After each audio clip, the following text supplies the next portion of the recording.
Adakah Trafalgar Deepwater Law akan mati di tangan Blackbeard? So guys, dalam video kali ini kita akan cover berkenaan dengan episod terbaru yang keluar tadi, episod 1093 yang bertajuk The Winner Takes All, Law versus Blackbeard. So dalam video kali ini agak special sikit daripada video-video yang sebelum ini, sebab sebelum ini aku hanya mengupas berkenaan dengan chapter terbaru daripada manga. Tapi kali ini kita nak borak berkenaan dengan episod yang baru saja keluar, 1093. So dalam video ni apa yang aku akan bentangkan ataupun kupaskan adalah berkenaan dengan alur cerita 1093, tapi secara ringkas je lah sebab korang pun boleh tengok sendiri kan videonya. Dan yang kedua, kita akan breakdown sikit apa yang kita dapat daripada episod tersebut. So tanpa melengahkan masa lagi, jom let's proceed with the content. Alright guys, so basically setelah Trafalgar Deepwater Law berlabuh, kita boleh kata berlabuh lah daripada Wano Island, diorang pun pergilah bawa haluan masing-masing, dengan Luffy dengan destinasinya, Kid dengan destinasinya, Law pun dengan destinasinya. Tapi malangnya Law telah bertembung dengan Blackbeard Pirate, yang mana Blackbeard Pirate siang-siang lagi diorang dah tunggu dekat Winner Island untuk menantikan salah seorang daripada 3 kapten yang telah berjaya menumpaskan 2 Yonko, yakni Big Mom dan juga Kaido. So dari sanalah kita dapat melihat satu pertarungan yang super epic gila, di mana Law telah menentang dengan Blackbeard, dan begitu juga kru Law telah mengambil bahagian dalam pertarungan kali ini, dan begitu jugalah dengan Titanic Captain untuk Blackbeard Pirates. Dan dalam episod kali ini kita nampak juga dekat dalam kapal tersebut bukan hanya ada Blackbeard dan Titanic Captainsnya sahaja, tapi ada juga kru-kru cencorot-cencorot, fodder bawah-bawahan yang serve under Blackbeard Pirates. Dan dalam episod kali ini, apa yang telah didedahkan kepada kita adalah yang pertama, kita mengetahui berkenaan dengan kemampuan ataupun Devil Fruit yang telah berjaya diorang collect. Antaranya, kita melihat Doc Q telah mendapat satu Devil Fruit yang bernama Shiku no Mi ataupun Sick Fruit, yang mampu untuk memberikan satu contagious, yang mana dekat dalam episod ni dia mampu untuk tukar tubuh Law dan juga kru Trafalgar Law kepada tubuh perempuan. Seterusnya kita ada Van Ogre ataupun Van Ogre, yang ditulis nama dia dekat sini kan dalam episod kali ni. Van Ogre ni dia ada kemampuan Wapu no Mi ataupun Warp Fruit, yang mana dia boleh berteleportasi sesuka hati dia. Seterusnya ada Jesus Bergas, dia ada kemampuan Riki no Mi atau ditranslatekan sebagai Strong Foot. Yang ni kita tak payah nak cerita panjang lah kot, sebab kita boleh tahu dia mampu untuk angkat satu bongkah gunung besar tu dan campak dekat Law kan. Dan seterusnya kita ada Stronger yang memakan Devil Fruit Mythical Zoan model Uma no Mi model Pegasus. So dalam episod kali ini juga kita dapat melihat bahawa seolah-olah Blackbeard ini telah berjaya untuk menguasai Devil Fruit Gura no Mi. Kita boleh tengok masa Law ni duduk dekat dalam laut kan, dia macam mampu untuk menghantar satu gegaran yang hanya affecting Law dengan kru dia sahaja, pola tanknya sahaja. Dan dekat dalam episod kali ini juga telah mendedahkan kepada kita dan memberi satu lagi pembuktian bahawa Haki is greater than Devil Fruit, yang mana Law sendiri apabila dia terkesan dengan virus ataupun penyakit yang ditularkan oleh Doc Q, dia mampu untuk kembalikan tubuh jantan dia daripada tubuh betina dia tu menggunakan haki yang dia ada. Katanya ini adalah berkat pengalaman dia menentang Yonko sebelum-sebelum ni. Dan sebelum-sebelum ni ada juga yang tertanya-tanya apabila diorang baca manga, bagaimanakah caranya. Macam Law tu kita tahulah dia menggunakan haki dia untuk pulihkan tubuh badan dia, tapi yang dia punya kru dia ni macam mana? Kru si Law ni pun ada haki dia juga ke? Tapi sebenarnya Doc Q sendiri menjelaskan bahawa bila Law berjaya untuk pulihkan diri dia, maka antibody Law tersebut telah cure and spread, sama juga macam mana disease tadi tu disebarkan. Lepas tu kita boleh tengok sebaik saja Law dia mendarat dekat atas pantai, Law ni sedikit tercungap-cungap, mungkin untuk menyah-aktifkan ataupun mengcancelkan Devil Fruit Doc Q tu, banyak haki yang terpaksa Law gunakan.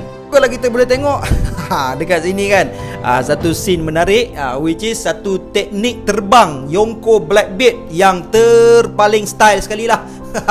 Sebab kita tengok bagi dia Yonko pun dia boleh terbang juga, Big Mom pun boleh terbang juga. Bila dia naik Prometheus ke, dia naik Zeus ke kan, terbang. Lepas tu Kaido yelah, dia dah jadi naga, dia boleh terbang. Luffy pula bila dia buka Gear Force dia pun dia boleh terbang juga.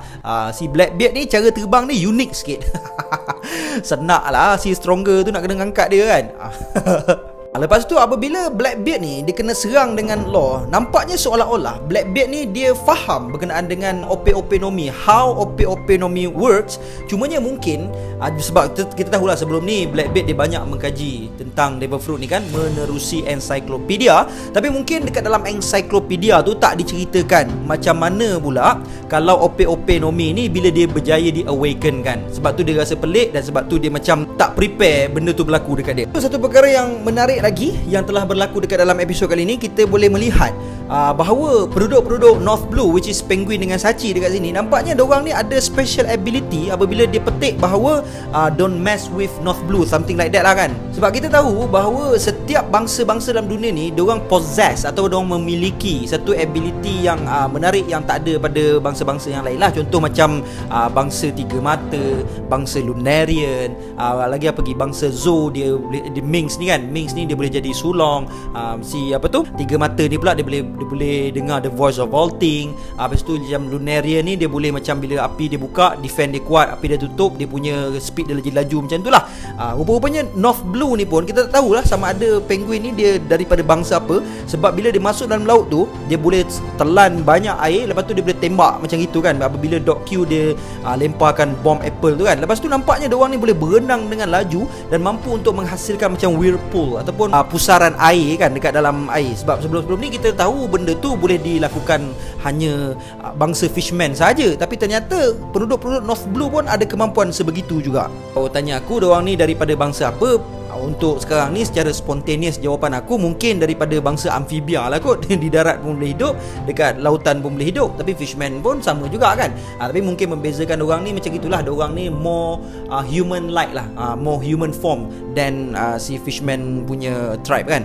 Dan yang paling menarik ataupun antara yang menarik dekat dalam chapter kali ni juga, aku tak sangka lah pula dalam episod ni diorang telah menggabungkan dua cover story daripada chapter 1063, yang mana kita dapat lihat dalam chapter 1063 punya cover story, kita boleh tengok bahawa si Charlotte Cracker telah pun di-froze kan. Lepas tu ada satu lagi cover story yang diorang gabungkan juga, which is cover story untuk chapter 1064, yang mana mendedahkan bahawa mereka yang mencolek puding sebenarnya adalah Van Auge dan juga Aokiji. Jadi kalau kita berbalik kepada manga, nampaknya setelah mission diorang menculik puding, Van Auge tetap terus untuk follow Blackbeard untuk tunggu di Winter Island, sementara Aokiji ni pula ditugaskan untuk stay back dekat Hachinosu. Antara poin yang penting yang aku rasa mungkin akan diperdebatkan juga akan datangnya nanti berkenaan dengan dialog si puding ni yang mengatakan bahawa if mama were alive.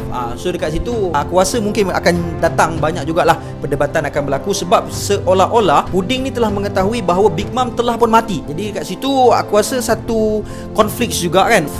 Mungkin orang kata tanya adakah dia mati ataupun tidak, sebab mungkin puding ni tahu yang Big Mom ni mati menerusi Viver Card ke macam mana ke kan.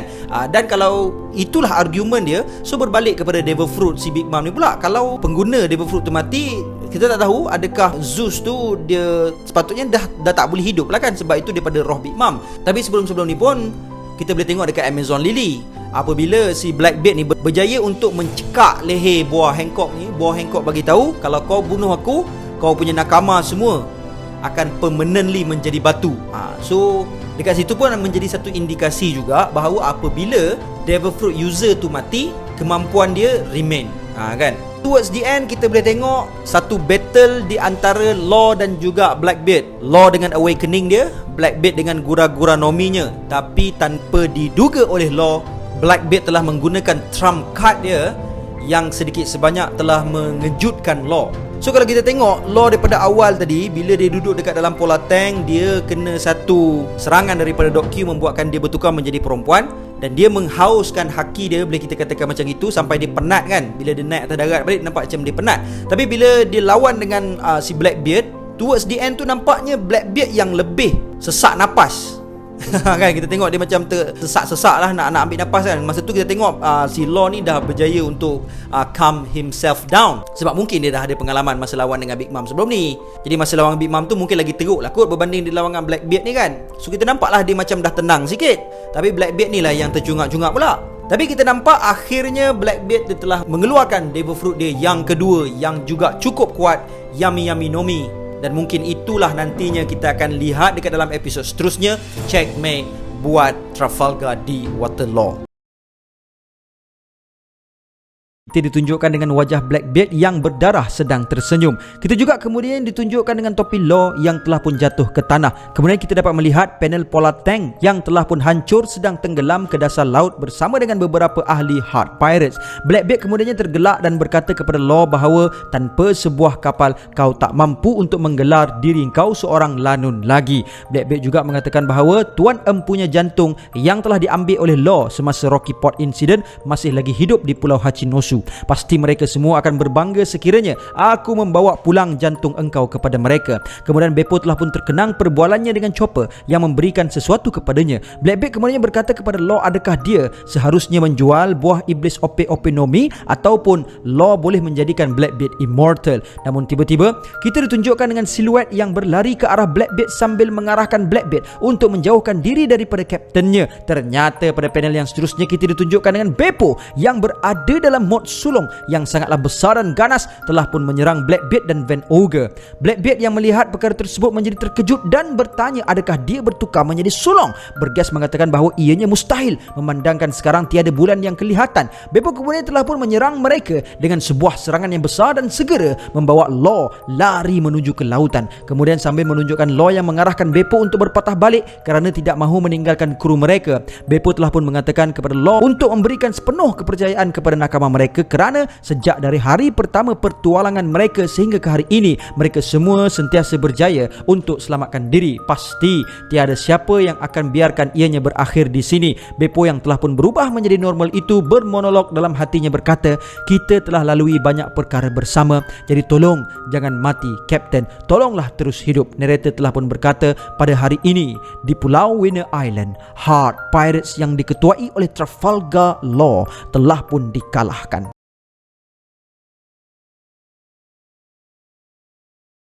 Setakat itu saja perkongsian aku pada video kali ini. See you guys in the next content. And gang, before I end, sedikit renungan. Sedaya upaya kita cuba menafikannya, sebaik mungkin kita cuba mengabaikannya. Konon mahu menjadi kuat, tidak mahu mengalirkan air mata. Konon mahu sentiasa kelihatan gembira, tidak mahu meraih simpati sesiapa. Remember my brother, hati itu kecil. Janganlah kita meletakkan begitu banyak bebanan padanya. Hati itu rapuh. Janganlah kita mengabaikannya saat ia luluh. Percayalah, menyibukkan diri tidak akan menghilangkan rasa sedih. Ia hanya membuat kita lupa seketika pada rasa pedih. Menahan air mata tidak akan menghilangkan rasa kecewa, bahkan mungkin menjadikan diri kita jauh lebih tersiksa.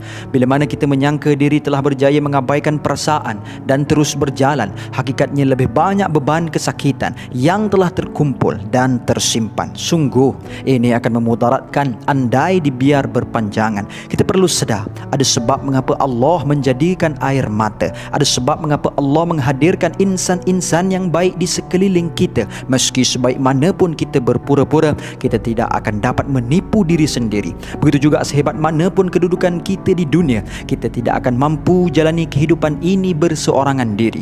Maka saat kita diduga dan semakin lelah, izinkan saja air mata itu untuk mengalir di hadapan Allah. Mengakulah bahawa diri ini lemah, mengaku kita benar-benar perlukan Allah untuk menuntun setiap langkah. Tak mengapa, sedih juga adalah sebahagian dari perasaan dan ia harus diraihkan. And until then my gang, there is no God except Allah. Assalamualaikum warahmatullahi